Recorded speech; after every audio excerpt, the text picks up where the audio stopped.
Hey guys, it's Josh. We've got a great conversation for you with Trevor Lerner, an actor, played Santa Claus in a Hallmark movie, and a friend of our podcast. We have a great conversation about his acting career and some tough times that he went through. And I just want to let you know, as a content warning on the front end, that does include a conversation about contemplating self harm. We want to let you know, if that's part of your story, you're not alone. And there is help out there for you, or if you know someone who's struggling, you can call or text 988 or visit 988lifeline.org. Thanks for listening. Okay, I've got a question. What does a character named Dusty, a character named Nick, and a two-time Watchy Award winner have in common? Well, somehow, believe it or not, they are all part of the actor Trevor Lerner, and we are honored to have him here on our podcast today. We've got a lot to talk about, Josh. We do, Jennifer. We'll unwrap it all in this episode of Do You Watch What I Watch? Sit down and watch, then have a talk with Jennifer and Josh. All right, so today we have the absolute honor of talking with Mr. Trevor Lerner. You may have seen him in Holiday Road or the Santa Claus on Hallmark, in addition to a slew of other things. Thank you, Mr. Lerner, for being here. Hooray! Everybody give it up. Hey, it's a Christmas miracle. Yay! It is a Christmas miracle. Gosh, It is. so honored to spend some time with you. First off, tell us, where are we talking to you from and what's happening outside of your window weather-wise right now? Well, we are in the middle of nowhere in Saskatchewan.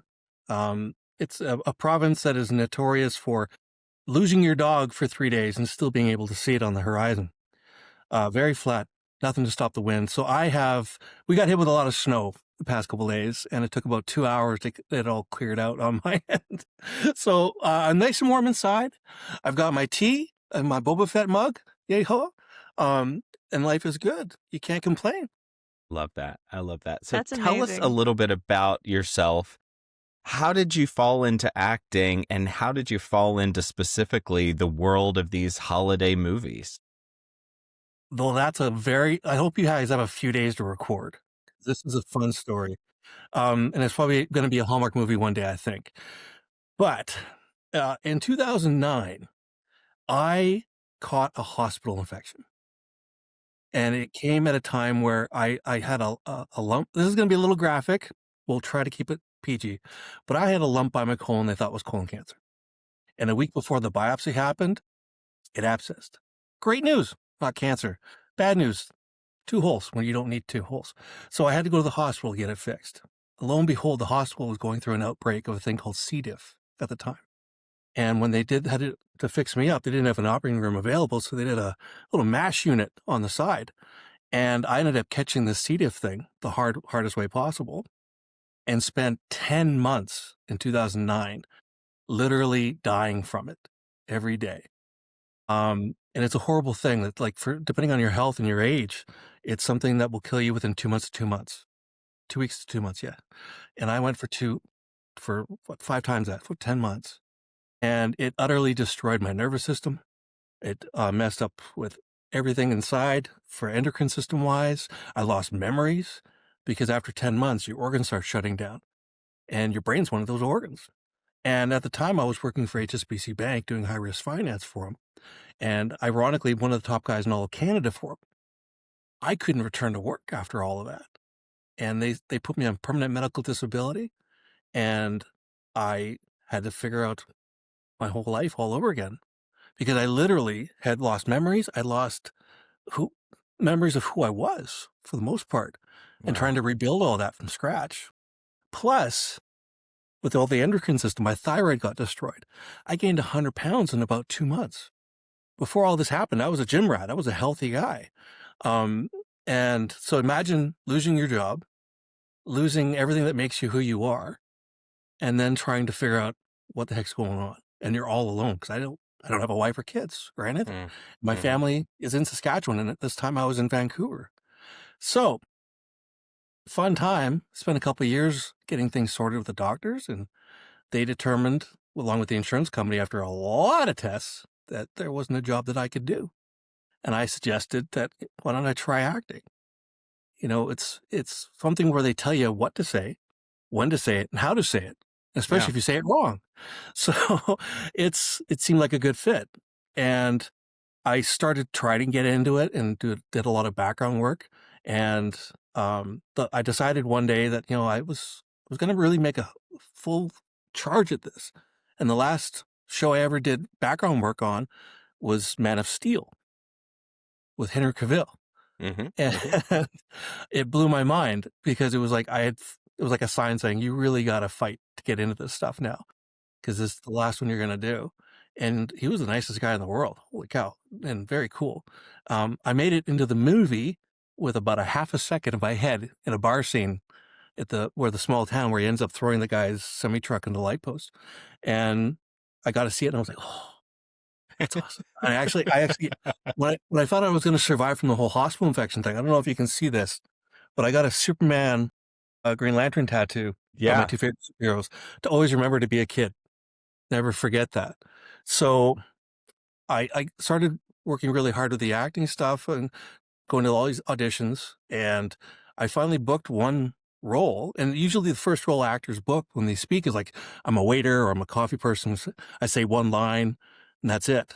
Well, the first job I ever booked was 3 days of work on a movie. And I got my name on my chair and I got to act in all these scenes and have just a blast. And it was just blew my mind. And all my friends are like, you got your name on a chair? I'm like, yeah, it was great. So it started this whole uh, momentum thing really quickly of kind of going, okay, maybe I can do this. And year after year, you kind of build up on the roles. Like with acting, the way it goes is you've got this plateau you get to, you earn that, you keep earning that because tomorrow it could go down, but you Mhm. keep earning that to try to get the next one, and the next level, and the next level. And it got to a point where I was getting excited for this stuff, and every time I'd show up at an audition, there'd be a group of guys who did not like me anymore that would just go, oh. And one time, one guy just up and left, and I was just like, I'm not that good. I get lucky. I'm in the right spot at the right time most of the time. It just kind of get over the years, it kind of got bigger and bigger roles. And then the Virgin River came around. And that one was the funniest audition in the world because the casting directors for that show, there's two of them that do that, but they were split that day because one had to do auditions in North Vancouver.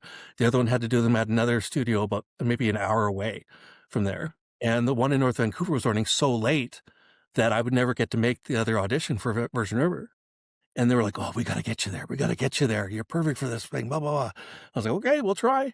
I ended up being like an hour and a half, 2 hours late to that audition. I did my thing, and I think they ended up calling me back. And lo and behold, I got it. And that kind of went, okay, this is really cool. It's the first time I've ever had, this big show kind of thing. And I had 5 lines. That was it. And I had to create a character that nobody had ever heard of before because Bert's not in the books at all. So it was just like from the ground up. Everybody else had all this background and all these character stories and stuff. So I made this character up and they liked it so much so that my next uh, episode that I got I had like 13 pages of dialogue and I'd never had that before on most of this stuff. I was like, oh my goodness, this is crazy. And I got to do that. And through the years of doing Virgin River, I got to meet some really great people, especially a director named Martin Wood. And Martin was one of the coolest guys I've ever met. He does so much work when he does his directing. He will have a book of actual historical references to like Roman battles or something that associate with the Wow. scene he's going to direct. And it would have nothing to do with the scene at all, but just kind of that mentality that he wanted for it. So we did Holiday Road, and it was the craziest thing because he actually got them to hire me on Holiday Road. Because I'm pretty sure they didn't really want me on there for it, but he pushed for it. And when I got on set the first day, one of the executive producers, she looked at me and she said, "Okay," because I had a big, huge white beard at the time, and she sent me the hair and makeup, and the instructions were to make me look less like Santa Claus. Dusty as a groom. I was like, Yeah. "Arr, whoa, whoa, arr." Um, that, that I was on it was the first time I'd ever been on a movie set where I was there for every single day of shooting. So I got to really build a relationship with people and kind of see things from beginning to end the entire time. And it really, really opened my eyes to what I really wanted to do in this business. And so I kept pushing for that and kept pushing for it. And then Virgin River happened every year. And I had a big health scare during Virgin River. I don't know if you guys know about, but at the end of season 4, the wedding of Mel's sister, that day I actually had to get medical assistance and get put on oxygen for about a half hour because my health was so bad. Um, the funny thing is that they wanted me to stay fat for the show and I wanted to get healthy. So it was kind of like this thing. And I didn't know I could say no. So I kept Mhm. staying fat. And it was during COVID and stuff like that. So it was really easy. Um, Right. but it ended up causing damage to my neck and back. Mhm. So the spine started degrading. So I had to get part of my a vertebrae taken out and fused together. And I was so terrified of the operation that it scared the crap out of me to meet with all these like weight loss doctors and stuff because I wanted to increase my survival rates or something like that. Because at the time I was like 330 pounds. And they figured something out that would work well enough to get me through to the surgery stuff. And I ended up dropping 30 pounds from October to the end of January and not working out at all, just eating this low glycemic index diet. So I don't know if it shocked my system or what, but it worked. And I did the surgery and I got healed up after it. And I ended up losing another 20 pounds after that because I was lighter so I could do more. And I showed up to Virgin River 50 pounds lighter. And they looked at me and went, um, the time difference between these seasons No. is 1 week. Uh, so they had fat suits ready to go and all Oh this. dear. Yeah. And we were gonna have a storyline of me getting addicted to fentanyl at one point, and we couldn't because I looked healthier No. than I had before. So Hmm. fun. So yeah, so it kind of kiboshed that. And there was one point at the end of season 2, they liked the character so much they were gonna bring him in for every single episode and bump him up and have him in storylines with Hope. And then Hope couldn't come up to Canada because her mom had hip surgery, so she had to stay with her in California. So they had to cancel that whole storyline, and I got bumped back down to the whole thing. And it was I got maybe half the episodes that year, and it was very frustrating kind of do that. Long story short, Martin Wood gets me on Holiday Road. We have a great time. Well, the audition that I had for Holiday Road for that Mm, one scene that made you cry all the time. all the time, Yes. even through the commercials. That one, when I auditioned for it, I bawled my eyes out. Like, it was one of the best auditions I've ever had. Even on the table read, I did the same thing. And I got to set and I was all ready. I was all prepared just to lose it. And Martin just goes, I don't want you to cry. I'm like, whoa, what? And he goes, and he said the smartest thing in the world. I was like, because you would have had that cry 3 years ago. Mhm. And it made so much sense to me. And then when we watched the movie back, you realize that, well, everybody's crying. Uh, he's fine not crying. And it leads into the next scene, after that, but that made a lot more sense and it made it great. And it made the performance a lot better, I thought. So it's, stuff like that where you go on set and you got your mindset to go do something and you got the director saying, let's do the opposite. And you have to make that adjustment real quick and it works. And you just kind of, you have to trust people, right? So me putting my trust in Martin like that just kind of made me realize that I know nothing at all. Like I can have an idea of what I want to do, but always follow the direction of the people around you. So then when the Santa class happened, that was an ironic thing because I was living in Saskatchewan at the time and it was right after the strike happened. So there was no work for the longest time. So I was stuck living in Saskatchewan and I ended up paying my taxes in this province. So we do our taxes in each province. And in order to get tax credits in BC, you have to live and work in BC. So I wasn't able to do that anymore. And when the audition came up, they were saying, well, we're looking for BC residents. I'm like, well, I'm not. Sorry. I had to reject it. And a week later, I messaged the casting director saying, I really, really hope you guys found somebody good because this is a really great show. And they emailed me back saying, listen, if we can get past the tax thing, would you want to audition? I'm like, yes, please. Mhm. Thank you. Yes, please. And did the whole auditioned for them and sent it off. And a few days later, they called me. It's like, you're our Santa, plain and simple. And that was a magical one. Man, Yeah. I walked on set with that one and saw every single actor that was there and realized I was far out of my league with everybody who was there. And it was just amazing because there's a few people that I did know that I worked with before, and I was just in shock almost the whole time. And it was just a magical ride. It's crazy. Sorry, I'm rambling. Hi, how are No, you? this is great. And what I think is so remarkable about your story is how you pivoted so well into something that seems like was what you were born to do. I gotta wonder, do you feel like you're in your sweet spot right now, doing what you're doing? I'll be honest with you. When I was 4 years old, I saw Star Wars for the first time in movie theaters. And that was back when it was just Star Wars. There was no episode 4 or anything. And we went, my dad and my brother went to go see it. And I ran up and sat in the front row because I was so excited. And my dad and my brother were like, we're not sitting here. Come on, we're going to sit a few rows back. And I'm like, nope, Yeah. planted. And they were like, okay, you stay here. We'll sit a few rows back. And I sat there and didn't breathe or blink for like 2 hours. And at the end of that, we've got these baby books at home. So every year it's like, what do you want to be when you grow up? I was like, fireman, policeman, blah, blah. From 4 years old on was actor, actor, actor, actor. The ironic Yeah. thing is that my parents are both bankers. And we're like, nope, you're not getting into that. And I think it took that whole hospital infection thing to kind of align the universe in such a way to be like, okay, enough. Go do the We're thing. supposed to do this. Yeah. And I think the ironic thing was like, I when I moved out to Saskatchewan from Vancouver, I did it because in my head, I was in a financial mood and I was seeing what was going on and what was coming down the pipe.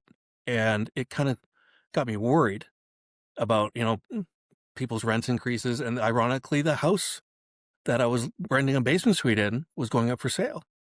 And I looked around for another place to live and everything was $1,000 more than I was already paying. So I thought, I got to move. And at the time, I was kind of getting sad, the whole not getting the big stories of Virgin River kind of thing. And I Mhm. bought this house for next to nothing in the middle of nowhere. I moved out with the mindset of I was just going to retire and I was just going to give up and kind of fade into the background. And then the universe was like, nope, here's Holiday Road. I love that. All right. I love that. So that movie, I think for me, was one of those that was a surprise in that season because it had such a strong ensemble cast and I thought it had just so many great messages to it. What was that like being on set shooting that movie? Did you guys have a sense of how unique of a plot line and unique of a storyline it was when it comes to a holiday movie? That one was, it was very, very interesting because it was one of the first times Hallmark ever did an ensemble movie. They kind of broke with the formula, so to speak. Um, like there were elements of the formula still in play, of course, but having 9 people in a van, you don't see that on Hallmark. And Mm-mm. have each of them have their own story, and to be such diverse characters for one thing, but it was a beautiful thing to have happen. We were told we basically they wanted us not to meet beforehand at all before the first day. So that when we all met the first day, we actually shot the first day in the airport scene. So the opening of the movie was the first day that we shot. And so we all basically got to meet each other for the first time and it was very real for us. And when we got to learn about each other and kind of get to know each other over the next few days, we really started to bond. And by the time I got to the last week was where we filmed everything that was in the van. So it was like we were in one of those studios with all the LED screens Mm-hmm. around us. And that was our last week of filming. And this is a fun story for you because that's the Monday morning, right before we started shooting the first shot. I was running, getting to set and I was tucking my shirt in and,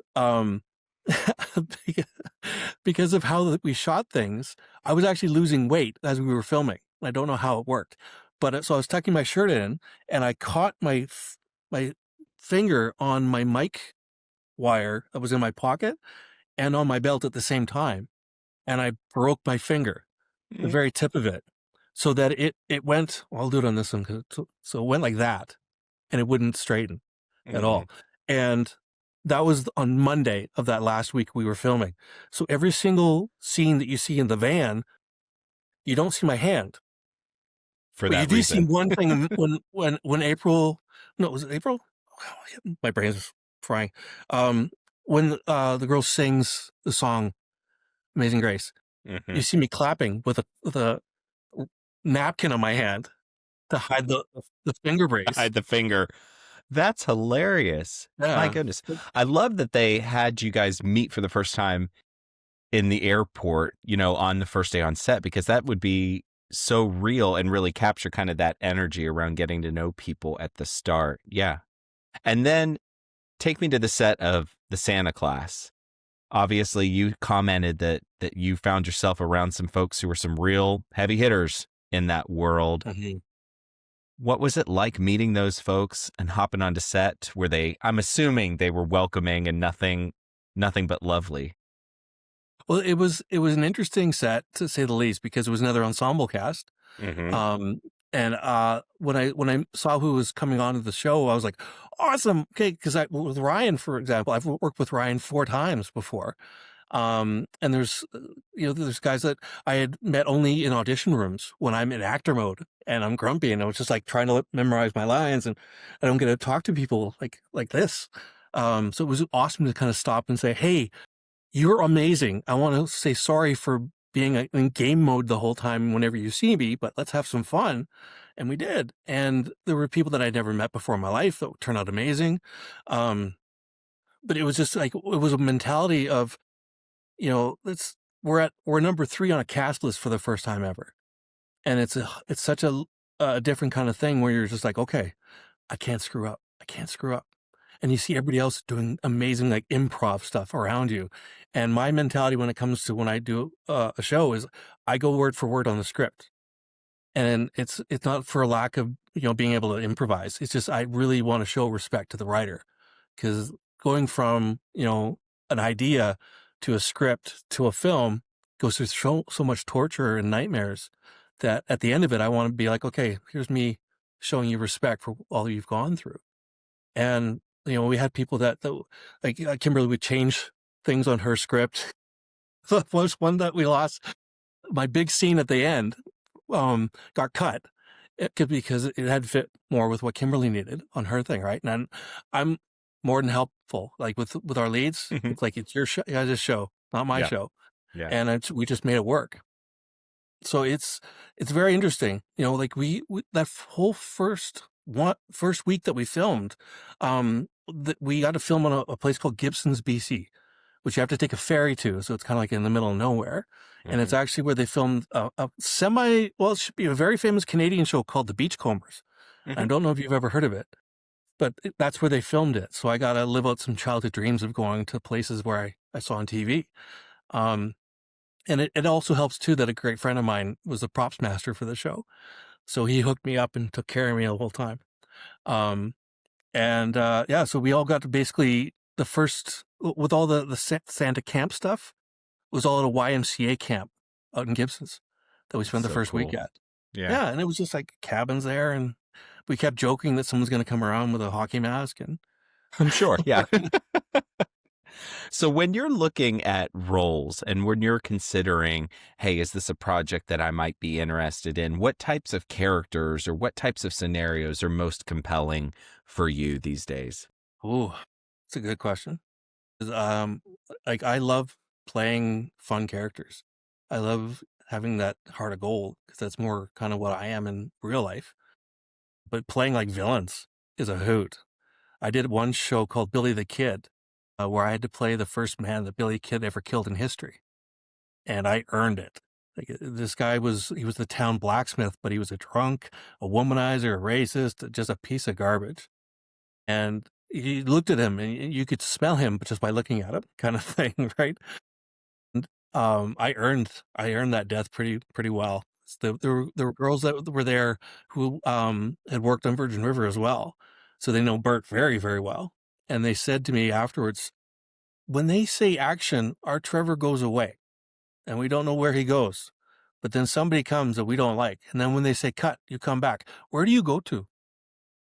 And I couldn't really answer it because it's kind of part of my whole process of when I do acting stuff is I learn the lines like crazy. And because I started in acting in college on the stage, like live theater stuff. So you have to be off book when you're rehearsing. So it's a huge no-no not to know your lines. So I would study my lines backwards and forwards so that by the time we started filming, I could just forget where I was. When you're a kid and you play make believe, no matter what you're doing, it is real for you, right? And then that's, I think, kind of one of the blessings that I got from the whole medical thing was that with my memory stuff that doesn't work so good, it kind of forgot that whole voice in my head. It sounds like my parents says, "You're going to make a fool of yourself." Yeah, blah, blah. Mm. It's gone. So now I can just play make believe all the time. So I'll get into these roles and just go for it and just live in these environments. And sort It's of kind of show up on set fully as yourself so that you can fully be in the character. That's remarkable. Yeah. Well, you've got to basically have all your T's crossed and I's dotted, right, before you get in there. Because if you are trying to do a scene, but you can't remember your lines, you're kind of a half a step. It's like the speed of light versus the speed of sound, right? So if you know everything backwards and forwards, you know where it has to go, you can get there just magically and naturally. And that's the most important thing I've learned over the years was know what you got to do and where you have to get to in case the other actor maybe they forget their line. You can pick it up and say the scene real Kind of quick. work together and compromise. Yeah. Yeah. The hard So, lesson I learned with that is the very first job I had was with that Far From Home was the movie yeah. Mhm. with Barry Watson and Alex Ponovic. We were in scenes together. And it was the first time I met Alex, and we had to pretend to be best friends since high school, kind of thing. Within an hour, we were pretty much best friends.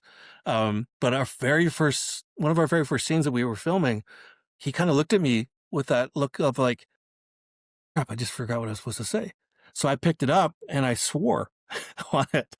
And I said, we got to go to the FN doc and do this stuff. And everybody just lost it because this is a Lifetime movie.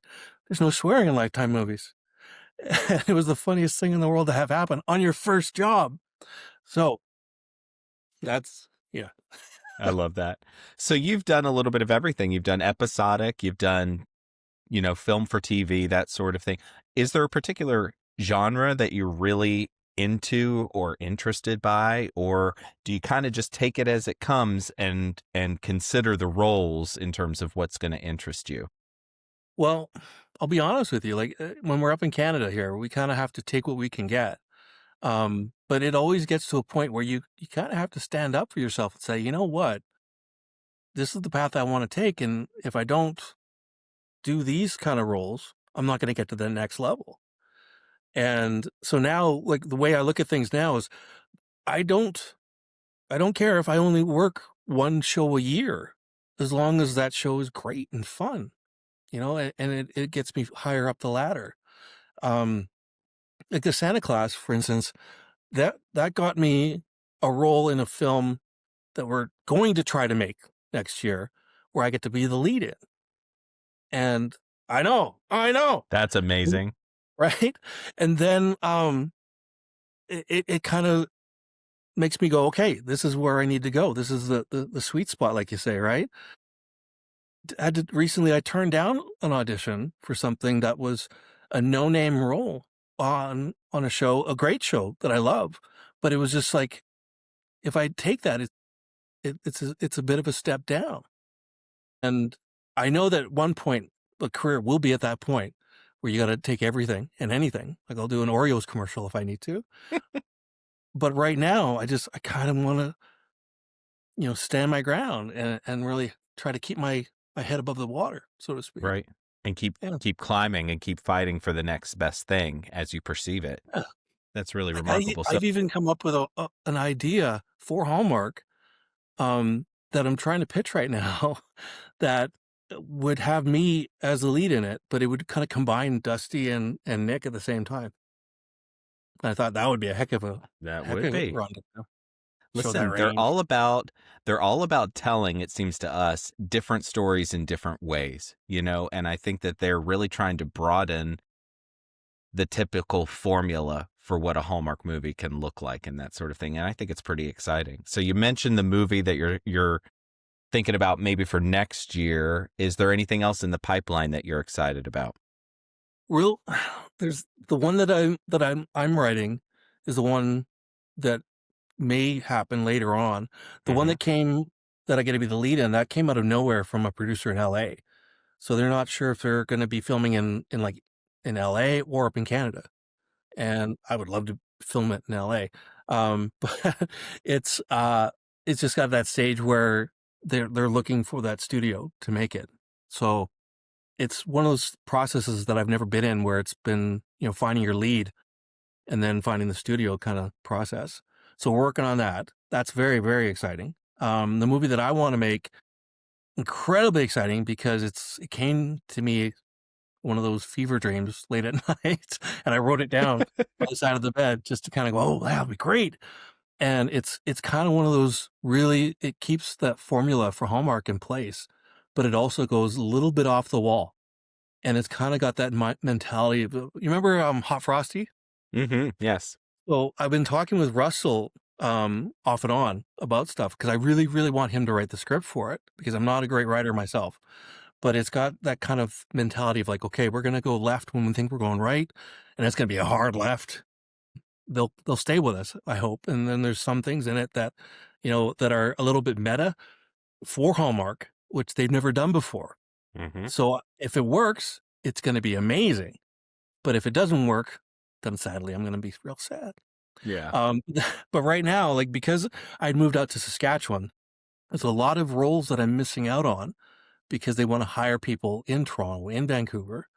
So right now, it's trying to get enough money together so that, I can pay off the house, rent it out, and then that'll pay for rent in Toronto or in Vancouver Mhm. kind of thing, theoretically.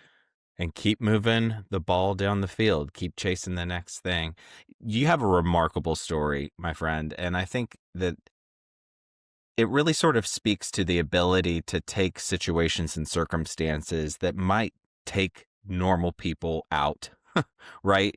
You know, when you had your health scare, that could have been it, and it could have totally sent you to a completely dark place. But it seems to me you really found the gumption to make the best out of a situation that could have been really hard. Where did that come from? Number one. And what would you say to encourage people who might similarly find themselves in a tough spot about the ability to kind of pivot well? Okay. Well, I'm going to tell you a story, and it's incredibly personal, and it does deal with that whole dark place. Now, when you're sick with what I had for so long, you're not getting better every day or every week. You're getting worse and worse every day. And it gets to a point where you don't know you go to sleep at night if you're going to wake up in the morning. And you wake up in the morning and sometimes you just wish you didn't wake up because you're in so much pain. And in November, after about 9.5 months of it, I believe, Um, there's a real sad moment that happened that I call it, when people call rock bottom, right? I call it the dead cat bounce because you can't get any lower than the dead cat bouncing because it doesn't bounce.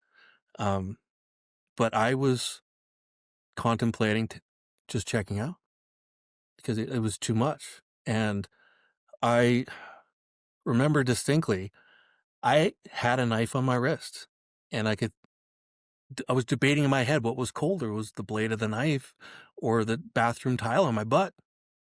And I kept debating it over and over again because in my head someplace, I didn't wanna do that at all.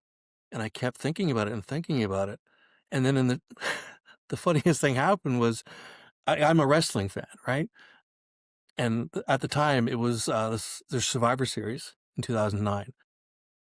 And I heard the TV blaring John Cena's music. And I'm a huge John Cena fan.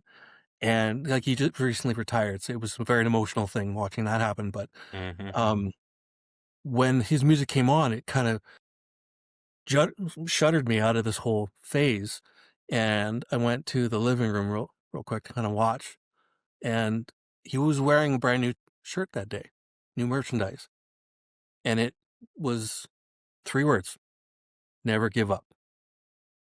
And it was the silliest thing when you think about it now, but I broke down in tears watching this, Hmm. and it sparked something in me that completely changed, that made me realize that no matter how hard things get, like, you could go through months and months of pain and suffering, but you're still waking up in the morning.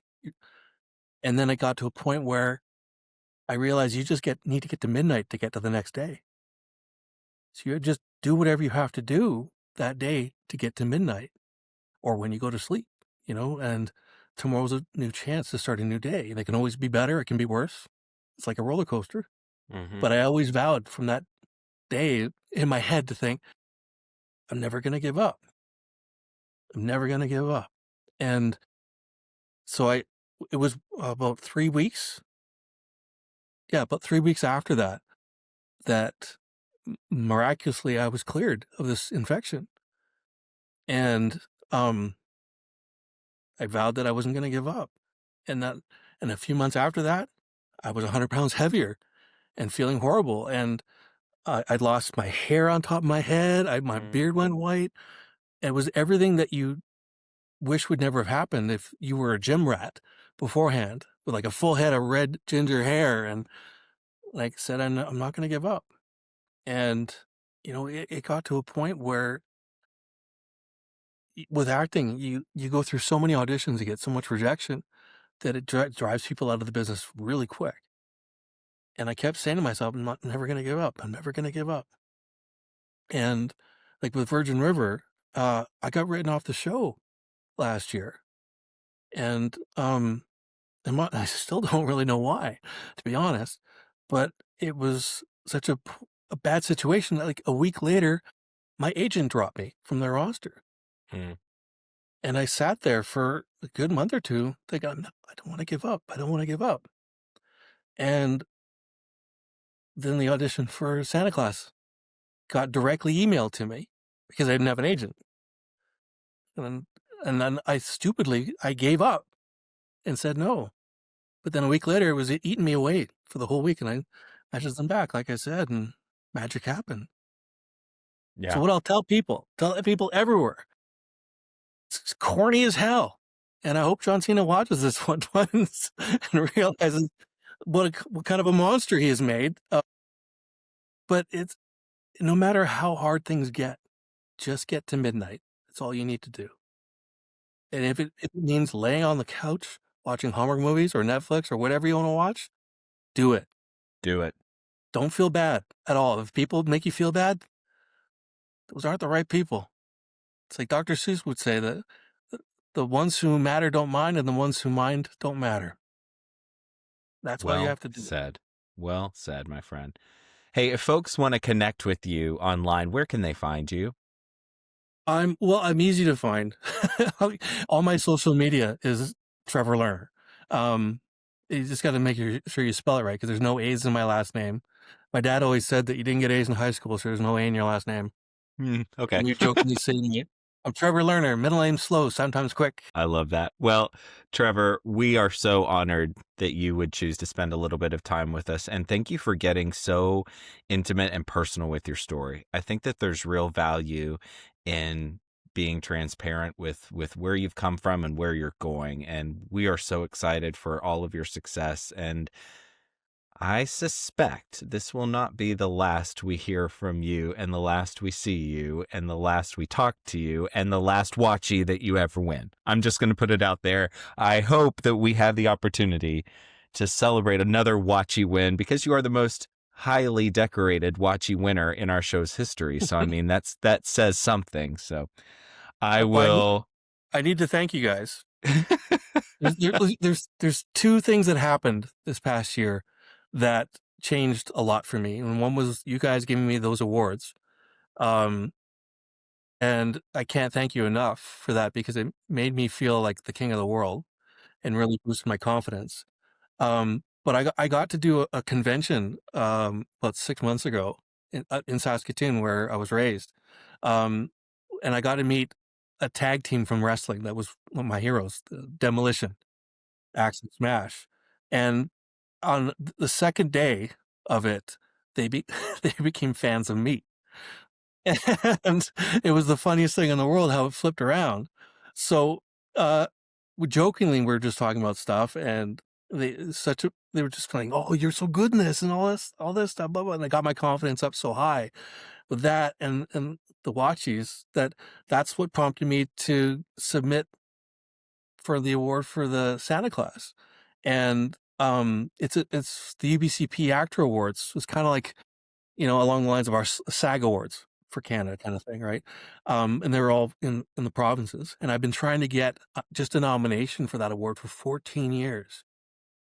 And I got that nomination, and I couldn't believe it, and I sent you guys a little thing on it and stuff to show you, but when they announced the award, I felt like I was watching John Cena again, and I just sat here and I wept because after everything that you go through to finally get some kind of vindication of it all, Mhm. and someone saying, "You know what? You're a good guy.